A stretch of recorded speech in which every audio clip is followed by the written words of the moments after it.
Olá, Parauapebas, salve, salve, mais uma sexta-feira e a gente dando início aqui a mais um podcast, bate-papo muito especial hoje com Emílio Galo, ele que é gerente, diretor, proprietário, na verdade essa nomenclatura a gente vai já descobrir aqui no podcast. Só para começar aqui agradecendo essa mão de obra qualificada que é o João Filho, grande pezão, camarada que tem um acervo, olha, para quem não conhece ainda, pesquisa aí quem é o pezão nas redes sociais que você vai descobrir muita coisa do passado aqui de Parauapebas. Pô, deixa eu cumprimentar aqui meu parceiro, meu brother, posso chamá-lo de meu amigo, Emílio Galo, ele que é a pessoa responsável pelas ações aqui do Cartório do Primeiro Ofício, né, Emílio? Seja bem-vindo, obrigado por ter aceitado esse bate-papo aqui no podcast. Muito obrigado, um abraço aí para vocês, que iniciativa maravilhosa que vocês estão fazendo aqui, democratizando, vamos dizer assim, a comunicação. Parabéns, assim, que sigam. O mundo precisa de empreendedores e corajosos, né? Bom, eu acho que tem muita coisa para a gente esclarecer, né, para a população. Eu, inclusive, sou crítico de serviço público, independente, seja da rede privada, que ele seja uma concessão, que ele seja público, de fato, mas a gente precisa ser, porque são com as críticas que, inclusive, eu sou servidor público, né? A gente, com as críticas, a gente vai crescendo. Só que a gente tem que saber fazer as críticas e a gente precisa, como é que eu vou te falar? Receber as críticas. E eu vejo muito isso em ti, Emílio. Você é uma pessoa que está buscando cada vez mais melhoras para a tua clientela. Eu queria que você falasse um pouco disso, né? Porque quando a gente começou aqui a falar dessa questão dos serviços voltados do cartório para a sociedade de Parauapebas, né, muito se cobra e às vezes não se valoriza aquilo que está sendo feito. Precisa muita coisa ser feita? Acredito que sim, mas é uma via de mão dupla, né? Aliás, que cargo que é o teu? É gerente, é proprietário, qual que é? A gente, você me apresentou, né, e existe aquele estigma que a gente fala que vale a pena sempre esclarecer, e eu brinco muito, porque às vezes eu sou apresentado como isso aqui é o dono do cartório. E eu falo, olha, o dono do cartório é o Estado do Pará. E o que é o cartório em si? São aqueles livros, aqueles registros que são feitos por nós ao longo dos anos, né? E hoje em dia também um conteúdo que está interno nas redes e também na informação, na informática, e que hoje em dia representam um acervo importantíssimo, porque outrora, quando se pegava fogo num cartório, perdia tudo. Isso não existe mais. É tudo digitalizado. Toda a informação está digitalizada e isso é muito bom. Pois bem, quem é o dono do cartório? O dono do cartório são os Estados-membros da federação.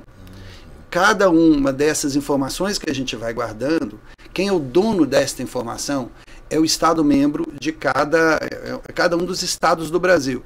Então, o Estado do Pará é dono dos cartórios do Pará, o Estado de Minas Gerais é dono dos cartórios de Minas Gerais. E o que a gente faz? A gente é chamado, a gente é selecionado e fala, você está qualificado para tomar conta daquela informação minha como Estado, daquela cidade, né?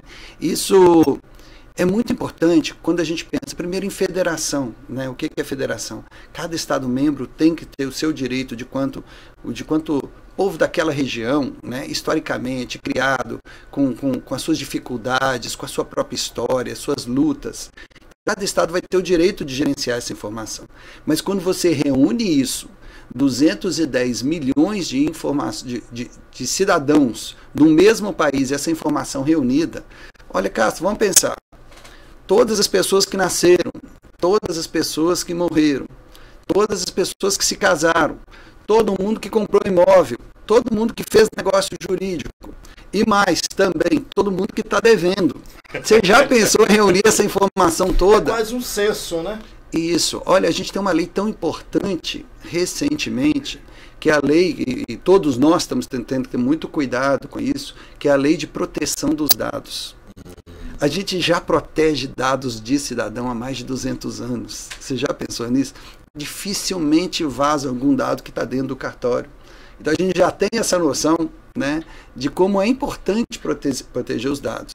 Só que agora, assim, claro, eu entendo pouco disso, mas a tecnologia permite que se acesse esses dados que antes estavam escondidinhos e protegidos.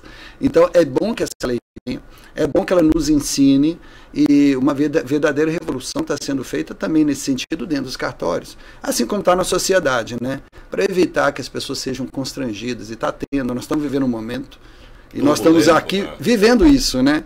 Nós estamos vivendo um momento em que agora a vida das pessoas é nas redes sociais, é nas redes, é aqui, e acaba que a informação muitas vezes mal administrada, né, Laércio?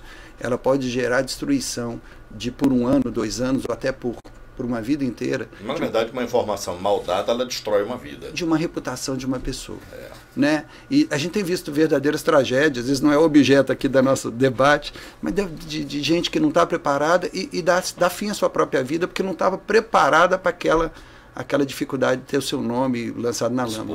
Exposto. Né? Então, assim, é mais uma característica interessante dos cartórios. A gente há muitos anos já lida com informação muito privilegiada e a gente não deixa vazar. Me permite fazer aqui um histórico, através do teu depoimento, do cartório em Parauapebas, porque me parece que antigamente, se eu estiver errado, você me corrige, por favor, me parece que era meio que uma monarquia os cartórios. Passava de pai para filho, de filho para neto e por aí vai. O que aconteceu que houve esse quebra de paradigma? Deixa eu antes proteger as pessoas do passado. Sim, lógico. Deixa eu fazer essa defesa, porque quando eu passei em concurso, a gente foi um concurso público. Eu entrei na vida dos cartórios, a vida dos cartórios entrou na minha vida através de concurso público. Mas quando eu entrei, a gente se acha um super-homem. Assim como, e um cuidado para quem passou em concurso público, porque a gente se acha assim, muito poderoso quando entra, e é uma bobagem, né? Está na Bíblia, né? Vaidade das vaidades, e tudo é vaidade. Que bobagem de se achar importante. As pessoas que estavam antes da gente, elas eram indicadas. Quem tomava conta dos cartórios antigamente eram os juízes, era a justiça, era o Tribunal de Justiça. Então, em cada cidade pequena do interior do Brasil, sempre tinha um juiz, né? E esse juiz precisava tocar esses aspectos da vida das pessoas, como o nascimento, o casamento, o óbito, o protesto, os registros, né, as escrituras. Isso era feito dentro do fórum antigamente. E o juiz precisava de alguém com muita confiança. Então ele procurava as melhores pessoas da sociedade e pediam que elas assumissem essa responsabilidade, que, vamos combinar, não era nada bom, não era uma coisa excepcional, não era ruim, nunca foi, mas também não era uma coisa assim que a pessoa ia ficar rica, não, mas ele escolhia a dedo, e era uma honra para a pessoa. E quando aquela pessoa se lançava ali naquele afazer, ela se apaixonava pela profissão, que ela via a importância disso para a sociedade. E vamos dizer que as cidades antigamente tinham 20 mil, 30 mil habitantes, eram cidades pequenas, não era uma gigante igual Parauapebas, igual 200 mil habitantes, Marabá, 300 mil e por aí vai. As cidades eram pequenas. E muito interessante, eu já encerro essa parte, sim, é que um dos filhos, antigamente todo mundo tinha muito filho, né? E um dos filhos sempre começava ali a ficar cuidando do pai. E cuidando do pai, cuidava do cartório. E cuidando do cartório, se tornava a pessoa que mais entendia. Por isso que tinha aquela coisa que se passava de pai para filho. Quando começaram a criticar de uma forma injusta, Lécio, sabe? Porque, e mesmo aqui, quando eu cheguei aqui, quem estava aqui era uma senhora, né, Elvina Santos, que havia aprendido o seu trabalho com o pai. Em Marabá. Ora, graças a Deus, o pai, uma família excepcional de Marabá, uma família bacana, que deu para ela o ensinamento e que tornou ela uma grande profissional. É claro que tem erro, tem. Os meus também têm os meus, ela teve os erros dela e tal, mas era uma pessoa séria, trabalhando de forma séria. Então, acabava, quem queria fazer a crítica, fazia de forma injusta, viu, Lécio? Porque eram grandes homens que tiveram no passado, tanto é que a gente tem um sistema muito seguro. E a pergunta que fica é, todo aquele acervo, todas aquelas informações que ela tinha, continuam sendo do cartório, não são informações da Elvina, por exemplo. Isso, e agora que você sabe, acabei de falar, são do estado do Pará. Sim. Então o Estado do Pará, através dos seus juízes, eles que administram a gente, eles que puxam a orelha da gente, né, são os corregedores, eles foram lá e falaram, olha, Elvira, você acabou, né, o seu serviço acabou, muito obrigado, então agora vai passar para uma outra pessoa e ali por diante. Claro que tecnicamente explicar por que chegou ao fim demoraria mais tempo, mas o que eu quero ressaltar aqui, eu acabei citando o nome, mas aqui no Brasil inteiro existiam milhares de pessoas que se dedicaram uma vida e foram muito mal reconhecidos, assim, porque foi um sistema. Olha, ninguém no Brasil tem medo de comprar imóvel, né? Por que que é? Em outros países tem. Alguns países você tem um pouco de receio, você tem que contratar um advogado, o advogado tem que estudar. Por que que no Brasil não tem tanto medo? Porque você sabe, se for de forma regular, eu estou garantido. Ou seja, um sistema que funciona, sabe, Laércio? É um sistema que ainda funciona. O que vão inventar melhor que isso? Eu ainda não sei. Mas hoje funciona bem, sabe? As filas a gente já fala, mas é um outro problema. Não, eu queria aproveitar. Você abriu um leque aí de informações que eu acho que é pertinente.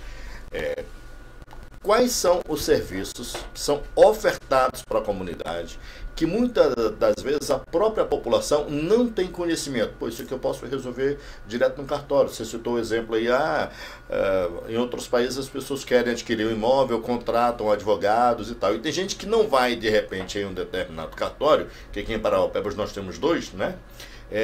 Exatamente pensando nisso. Será que eu preciso de um advogado? Quais são os serviços que a pessoa pode procurar o cartório e lá ele vai ter esse apoio, essa consultoria? Lécio, eu não posso responder essa pergunta para você, porque senão a gente demoraria uns 6 dias sem parar de falar de tantos são os serviços. E ainda mais que agora nós estamos vivendo a modernização dos cartórios. O que eu quero dizer, sim, dá para, claro, citar alguns muito importantes. Sim. E sobre essa modernização vai ser muito interessante a gente falar. Eu estou no mundo dos cartórios eu estou há cerca quase 20 anos. Mas aqui em Parauapebas já estou há 14 para 15 anos. E todos os anos tiveram normatização, todos os anos tiveram avanços, todos os anos tiveram coisas que facilitaram imensamente a vida do cidadão e que tornaram o poder público ainda melhor, porque o nível de informação que a gente passou a passar para o Estado é muito melhor, melhorou muito ao longo desses anos. Então eu tenho uma sensação plena de missão cumprida nesse sentido. Não estou respondendo a sua pergunta ainda, mas é porque a gente deveria talvez dividir essas questões. Há pouco tempo atrás, a gente estava conversando em off aqui, e a gente estava falando sobre propaganda. Sim. E você falou uma coisa interessante, né? Você falou, Emílio, mas cartório também talvez não precise de propaganda, porque são 2 cartórios, 3 cartórios por cidade, não precisa. Eu falei, Laércio, precisa. Porque quem precisa já sabe, na minha concepção, né? Se eu já sei o que é que eu preciso fazer, e eu sei que eu tenho que ir no cartório, eu vou no cartório. Ninguém vai lá para passear, é quase igual a um hospital. Mas tem as suas especialidades, que acho que é isso que você esclarece agora. O que eu estava colocando, então, e a sua intervenção foi ótima para ajudar a colocar os pontos, que as pessoas não sabem exatamente o tanto de serviço que cartório já consegue fazer, já pode fazer e já facilita a vida das pessoas. Então elas têm noção, assim, talvez de 1% e pensam isso é algo chato, mas tem tanta coisa que já facilitou e que ajuda muito a vida das pessoas e está cada vez mais fácil. A sociedade está simplificando, está se simplificando. Então ajuda muito. O primeiro que eu cito agora, Laércio, é o seguinte: você gosta muito, por exemplo, do Pelé. E você fala, eu queria ter uma certidão de nascimento do Pelé. Queria guardar. Você sabia que você pode ir até o meu cartório pedir e eu te dou uma certidão oficial do Pelé. Sério? Para você, assinado por mim com validade plena em todo o território nacional. O que eu quero dizer com isso, só para dar esse exemplo interessante? É que antigamente, quando a pessoa precisava da certidão para fazer uma carteira de identidade, alguma coisa, ela tinha que ir lá no cartório dela. Cartório de origem, né? De origem dela. Às vezes, cansei de ver lá essa pessoa pegando, eu cansei, vou lá viajar. Então, a pessoa pegava um ônibus, andava 300 quilômetros para ir lá só para pegar uma certidão. O camarada quer casar, por exemplo. Isso. Né? Precisa lá da certidão de nascimento. Exato. Né? Eu mesmo, quando eu casei aqui, mais ou menos uns 15 anos atrás já, 17 anos faz agora, né? Dia 16. Que legal. Que dia hoje? Sexta-feira, dia 16. Né? Dia 16, tá? Então cita o nome. Cristiane. Manda um beijo pra ela, ué. Beijo, minha gata, minha linda, minha chefa. Você é um herói. Lógico. Ela também. Ela mais ainda. É uma heroína fantástica. E aí eu tive que pedir no cartório de origem. Naquela época eu tive que ligar, pagar SEDEX, não sei o que e tal.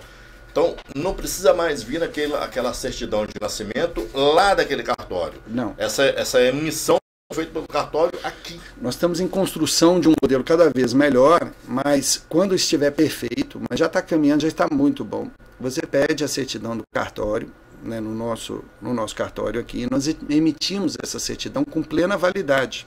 Né? Mesmo se você não quiser casar, que eu quero tirar uma identidade. Tem cartório que a gente tem que conseguir no mesmo dia. E cartório é 2.000 quilômetros da gente.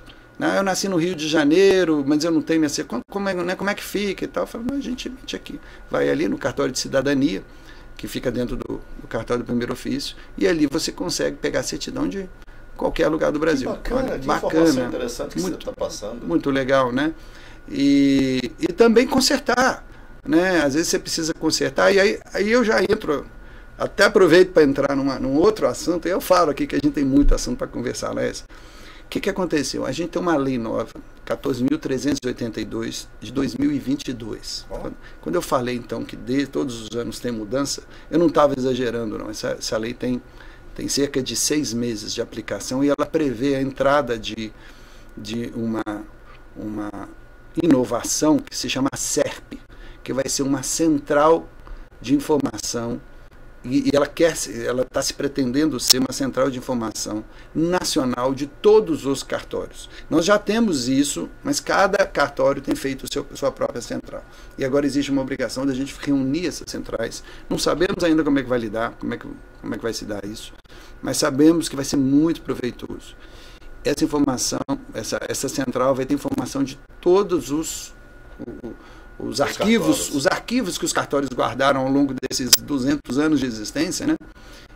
Quando você fala 200 anos, o país tem 500 anos, mas a questão do cartório só tem 200 anos para cá? Não, eu digo 200 anos porque o nosso país tem... de República Federativa 200 anos. 200 anos. Mas os cartórios, eles...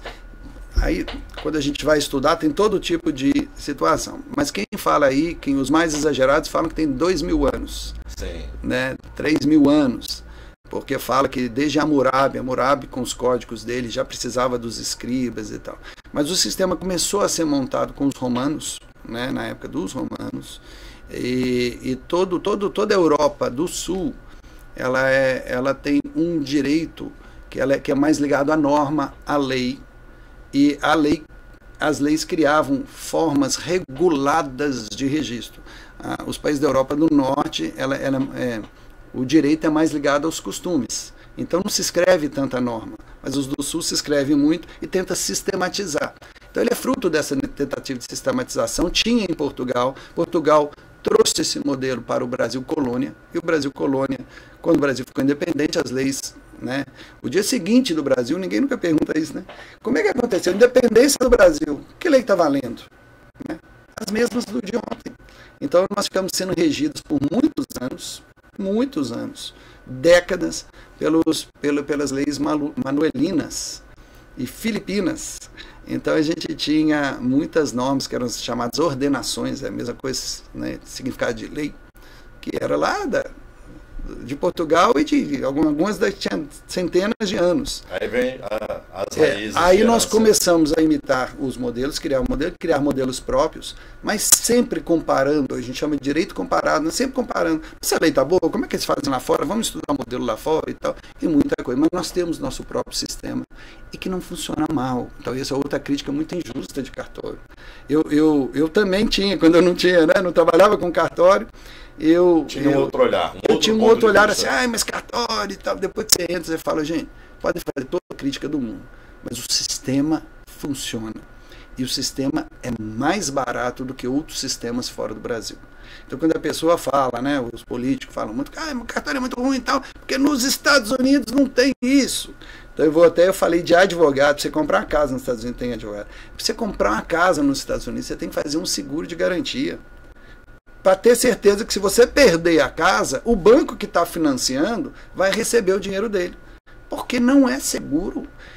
E, em melhores palavras, é claro que a maior potência do mundo, os Estados Unidos, claro que ele tem um sistema de segurança, mas é mais inseguro do que comprar um imóvel pelo registro, pelo sistema de registro brasileiro, no qual você tem uma primeira etapa de elaboração do contrato na frente de uma pessoa. Então, o contrato em si, a negociação, não vai ser questionado.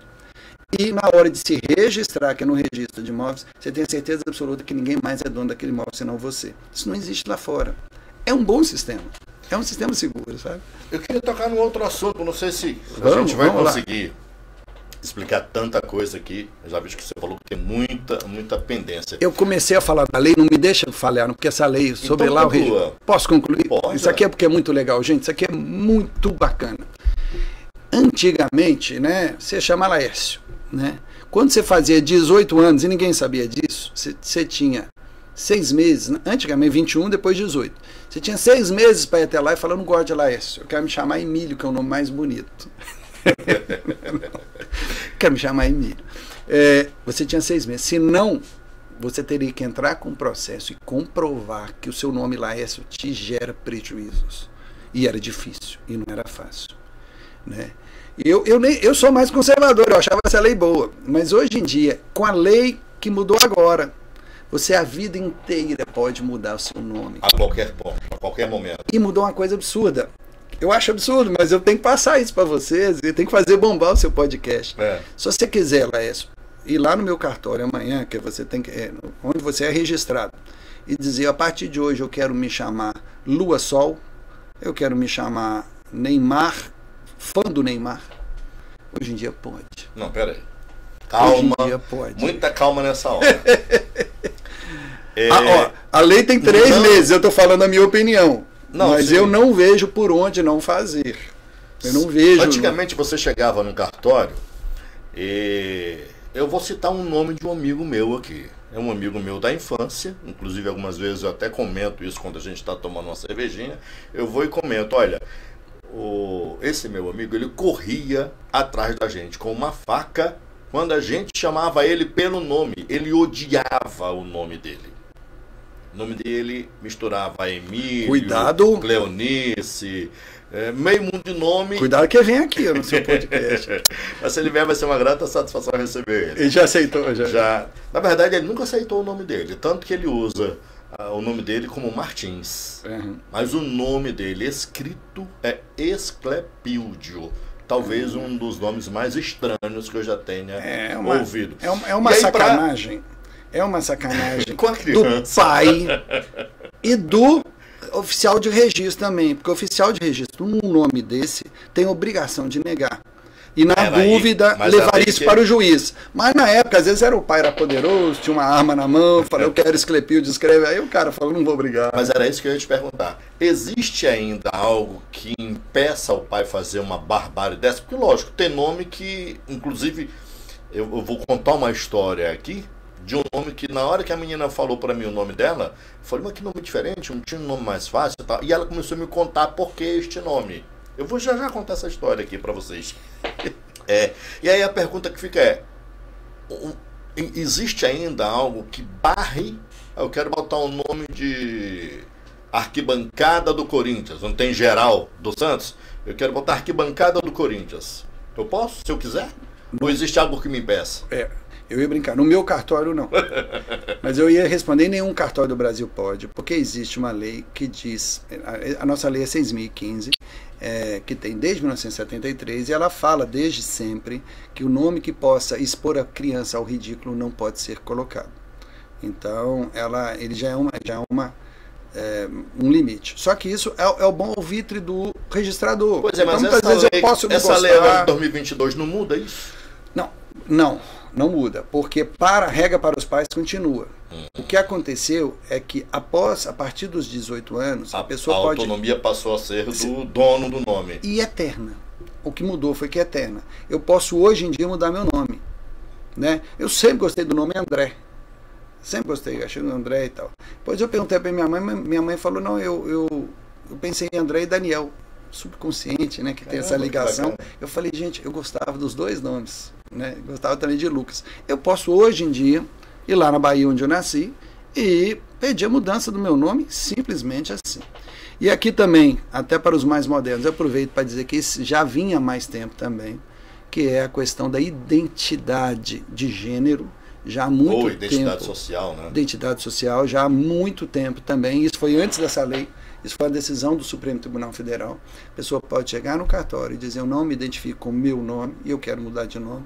Não há nenhuma discussão, não há nada a ser feito, não há nada a se criticar. Imediatamente, com muito respeito, a gente modifica também o nome da pessoa. Então, isso já era um avanço anterior, mas eles discutiram e entenderam que o nome da pessoa pode e deve ser mudado à decisão da própria pessoa. Então, isso já pode, né? É uma novidade que vem aí da lei. E uma novidade muito mais importante foi o que eu acabei de citar, o CERP. Você imagina agora oficializar toda a informação do Brasil, numa única central. E a gente tem que entrar em política aqui. Vocês já pensaram o poder político que isso gera, uma central dessa?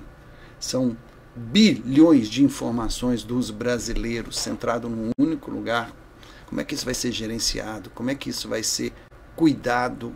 Qual a segurança que vão ter isso? Vai ser uma espécie de banco central de todos os dados. Vai ser uma espécie de grande irmão do George Orwell de 1984. É uma coisa assim, cuidado. Mas a gente não tem como escapar disso, porque a gente inventou o computador, bendita hora, maldita hora, mas nós inventamos e em algum momento isso ia chegar nisso. Então deixa eu aproveitar para engajar Eu acho que a China vai ter inveja da gente, porque todas as informações centradas num único lugar, a partir dessa capilaridade, nome bonito demais, eu amo esse nome, capilaridade que tem os cartórios.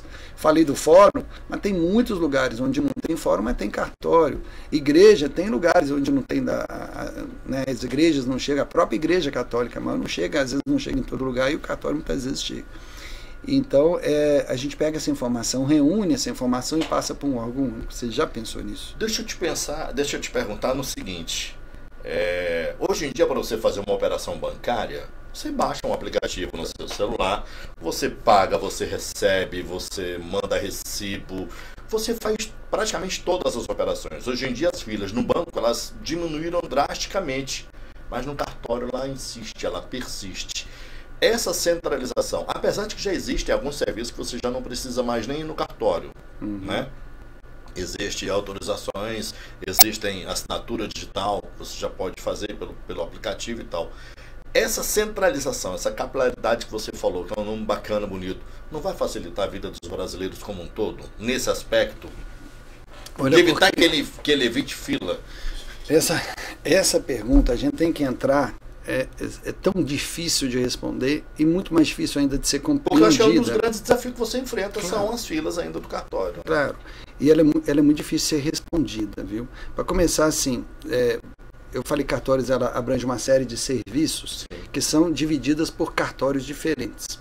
E dos 6 tipos de cartórios que existem no Brasil, eu tenho 5 serviços que estão sob minha responsabilidade.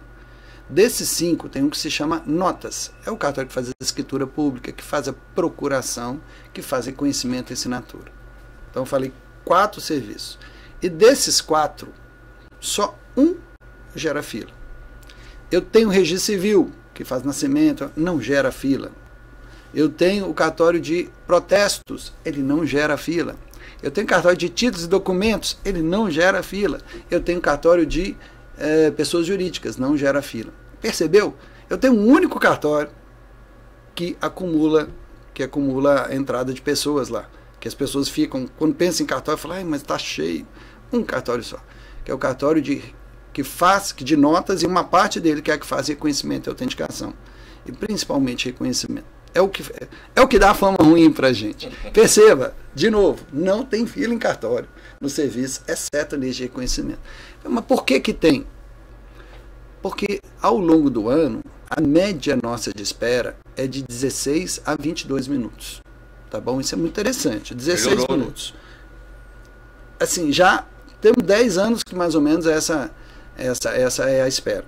Tá? De 16 a 22 minutos. O que acontece? E ainda explico por que tem essa fila depois. Isso é coisa minha paixão, mas eu não sei se isso vai ser interessante para você, né? Depois você corta, né? Veja Aqui bem. não tem corte. Não, Eu vou logo te não, avisar mas que não tem corte. você manda aí, porque tem que ficar interessante. Já é chato trazer cartório aqui, né? Vindo uma blusa mais bonita para ver se alguém me assiste aqui, ó. Essa blusa eu tô pagando ainda, viu? Então, o que eu queria dizer assim, então uma só que tem fila. Perceba. E essa que tem fila, ainda assim, não deveria ter, porque a cidade tem 2 cartórios, não é? Então, é como se fosse assim, acaba que as pessoas acabam vindo mais para o meu e não vão para o outro. Por quê? Porque vão menos ao outro. Porque... Acho que a localização também influencia. Não, mas muito, eu vou dizer também um fator muito importante. Porque um cartório ajuda a pagar o outro. Né? O cartório de registro civil, pouca gente sabe disso, o cartório de registro civil, ele é deficitário. Né? Deficitário. O cartório de títulos, documentos e pessoas jurídicas, ele é assim, ao longo do ano, mais da metade do ano, ele é deficitário. Quando você fala deficitário, ele prejuízo. Ele gera um déficit. Ele custa mais para mim para ofertar o serviço do que para receber. Ok. Né? Assim, até é importante, né? Porque é uma palavra mais difícil, né? Ele dá prejuízo. Né? O cartório de protesto, ele hoje em dia não custa nada. Isso é uma outra novidade também. Eu quero protestar alguém, quanto custa nada?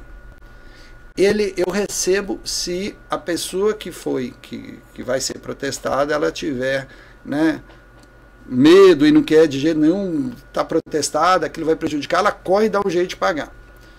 E dessa eu recebo. Mas mais ou menos 60% das pessoas que eu intimo, a um custo zero, eu não ganho nada, eu recebo só na volta.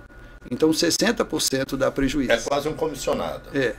E sobram notas que hoje em dia, a parte de baixo, né? Poxa, mas é caro um reconhecimento, que é R$7, né? R$6,80, isso é caro e tal.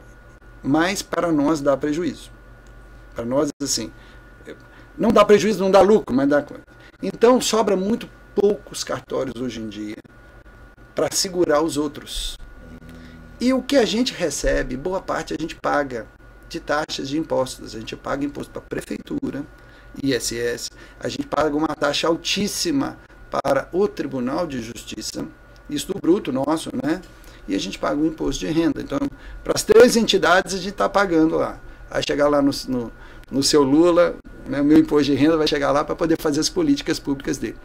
Então, o cartório já não é mais o que era antigamente, que era uma grande fonte de renda eterna, que era bom. Hoje em dia, muita responsabilidade. Isso tudo é tabelado? Como é que Sim, funciona essa cobrança? Existe uma tabela que a gente segue firmemente, está sempre afixada nos 2 andares, está em mais de um lugar, e sobre uma obrigação Tribunal de Justiça, né? E está nos sites também. Né? E tem que seguir, porque se não seguir também, toma punição. Muitos cartórios estão sendo punidos, também existe assim, um excesso de punição hoje em dia. Isso varia, assim, porque a cada 4 anos, né, muda, mas os cartórios estão sendo, eu não posso falar em perseguição, mas eles estão sendo fiscalizados de uma forma muito intensa. Então deixa eu aproveitar para tocar no assunto que diz respeito a nós dois. Pois não. Exatamente. Uma vez eu fui no cartório aqui, né, que você gerencia, e o atendimento estava sendo feito na garagem, tinha pessoas sentadas no chão, eu filmei, coloquei isso na minha rede social, no meu Instagram. Nos ajudou muito, viu? Você foi no meu PV e falou, Lécio, olha, está acontecendo isso por causa disso.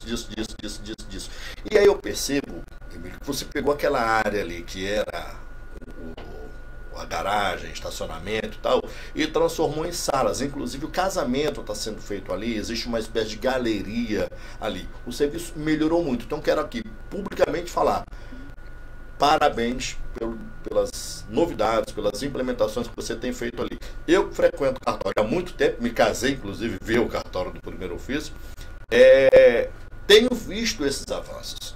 Aí vem a pergunta já colado, né? Você talvez vai dizer, esse cara está me perseguindo. Quais são as mudanças que vão vir ainda aí? Porque a gente sempre procura melhorias, né? Isso.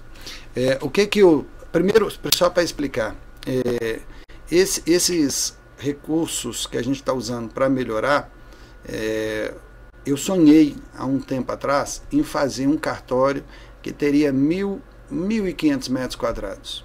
Cheguei a olhar uma área, todo feliz assim, planejando e tal. E chamei uma construtora e falei quanto que ficaria. E eles falaram, numa tradução para hoje, porque isso foi há 3 anos atrás, Eles falaram 6 milhões de reais. Porra. Eu não tenho 6 milhões de reais, eu sei que vocês acham que eu tenho, mas eu não tenho esses 6 milhões de reais assim. Você vê por quê? Isso daria, a gente estava falando há pouco tempo de investimento, isso daria cerca de 60 mil todo mês de juros, numa aplicação que não conseguiria receber esse retorno, né? E que muita gente ia criticar, Lécio, porque ia ficar mais longe. E algum ia falar, era bom naquela época, mudou, tá ruim, não tá bom e tal, mas eu cheguei, poxa, estava cheio de ideias. Então o que a gente vai fazendo é aquilo que dá conta. Eu consegui fazer essa ampliação, que foi muito boa, e a gente está sonhando com uma segunda ampliação, mas são tempos complicados, que a gente espera um pouquinho o que vai acontecer com o Brasil para poder ter essa coragem para referir. A nossa próxima intenção é cuidar do corretor de imóveis, cuidar dos advogados e cuidar também dos despachantes. A gente tem essa preocupação, porque no fundo são pessoas que estão ali todos os dias, sabe?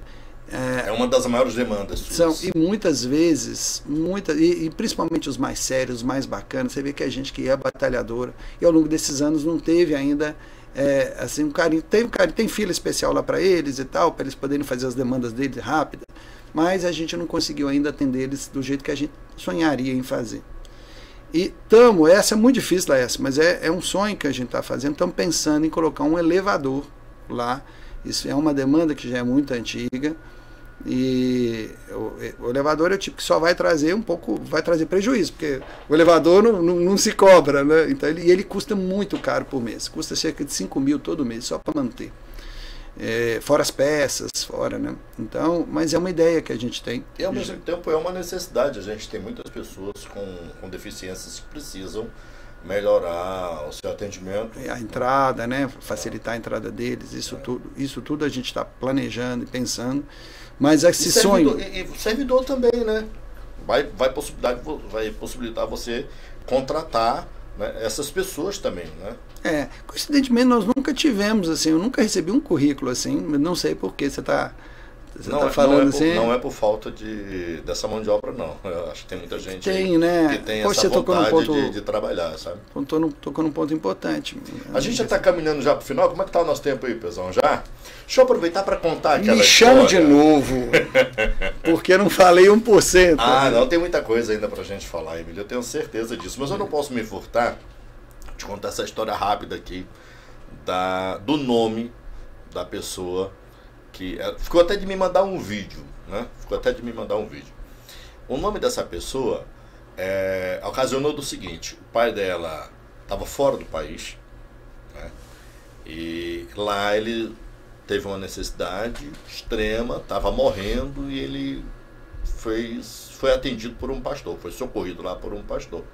E o pastor foi e perguntou para ele se ele tinha fé e tal.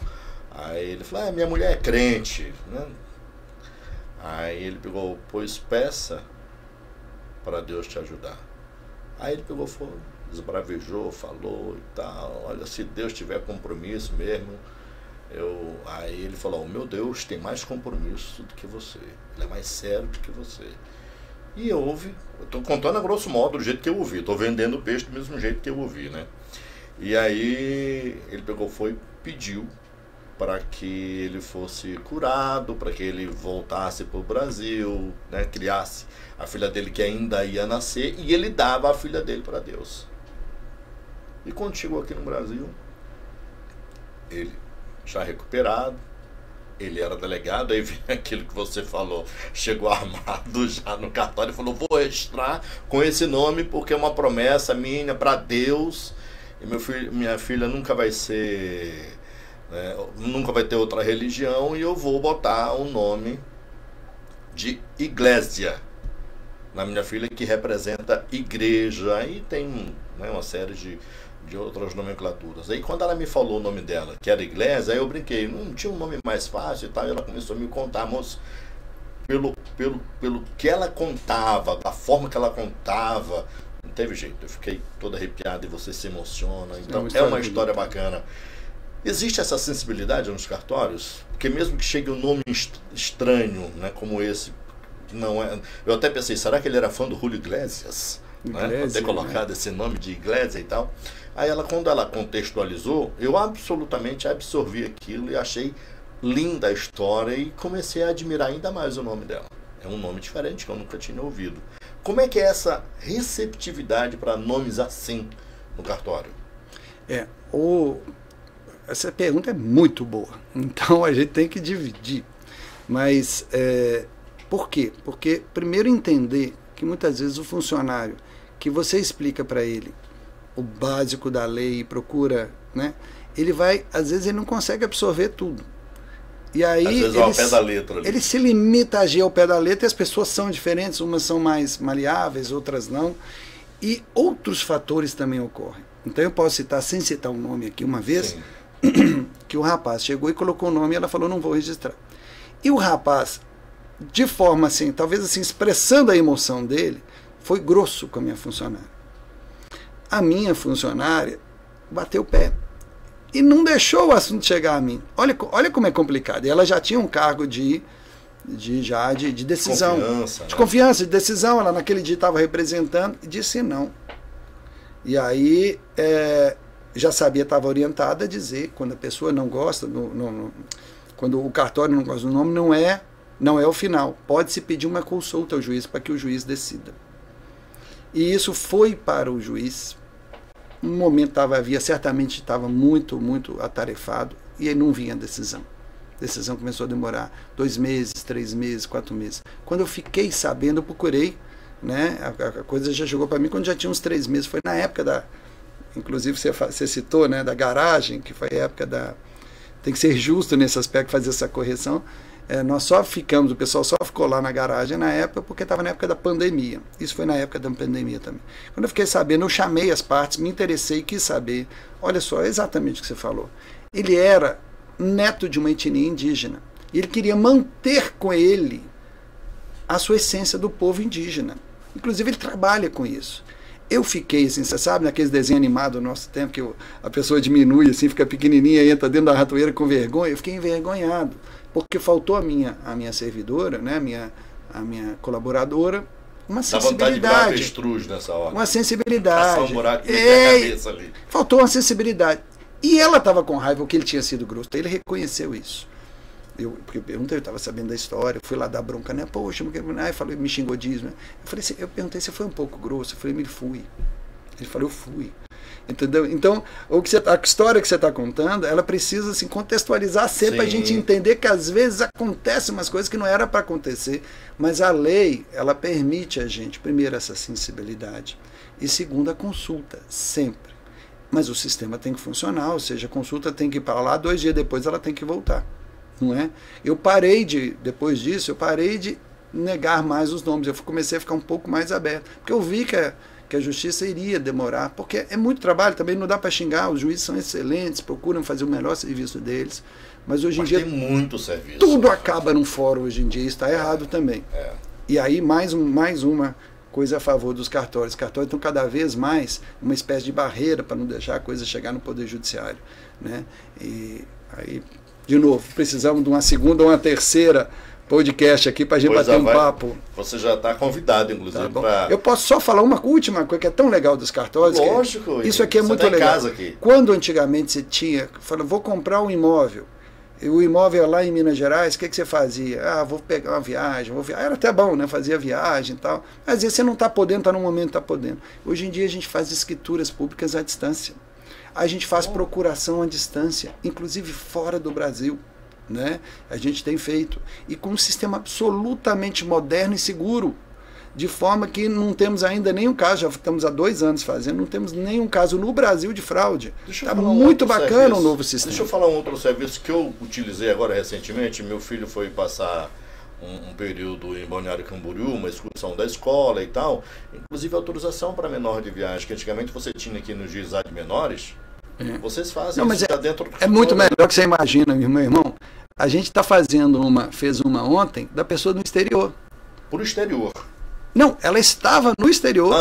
Olha que bacana, ela estava no exterior, ela fez através desse sistema, né? É um sistema que fica gravado, ela comparece, ela grava e tal, e fica gravado numa central. Então ela deu autorização no exterior para o filho dela viajar. O filho dela vai para o Natal, ela vai poder passar com o filho dela no Natal, graças aos sistemas à modernização do sistema de cartório. Antigamente daria uma mão de obra imensa e terrível, e hoje em dia você faz num clique. Isso é muito bacana, tá ficando cada vez voltar, melhor. vou fazer esse clique aqui, mas é para você voltar aqui no podcast. Poxa, eu tô muito prazer estar aqui, cara. Que maravilha esse bate-papo contigo, esclarecedor, e eu vejo que tem muita coisa ainda pra gente estar abordando. Falei só um pouquinho. Viu? Quando você vier, não pergunta se pode falar, não. Você chega e fala, você está em casa aqui. Tá bom, um prazer para mim estar aqui. E um Feliz Natal, né? Não sei se isso vai pro ar aí depois ou antes. Feliz Natal para vocês, para Parauapebas, né? A gente merece, é um povo muito legal, viu? Tem uns que fazem uns rolos, um aqui, outro ali, mas 90% do povo gosta de trabalhar e nos fins de semana comer. Ou uma picanha, ou um queijinho, vai ser o que Deus quiser, né? Você é de onde? Você é mineiro ou não? Eu nasci na Bahia, né? Mas eu sou pai mineiro, mãe mineira, né? Comedor de pão de queijo e torcedor do Cruzeiro. Grande Cruzeiro do Ronaldo. Olha só. Então Galo já não te faz tanto bem, só não no é, nome. Não é? Eu tenho um cunhado meu muito atleticano que ele casou e falou, eu que queria passar o nome da minha esposa para mim, eu não queria mudar. Eu não queria dar o meu nome para ela. Eu falei, mas pode, porque o cartório você pode escolher qual o nome, né? E pode agora, inclusive, mesmo anos depois pode, viu? Se quiser, pode. Maravilha. Conversamos com o Emílio Galo, do cartório do primeiro ofício, um bate-papo, né? Me deixou assim muito tranquilo, em virtude do tanto de coisa que tem pra gente fazer e falar aqui nessa programação. Pé, obrigado de novo aí.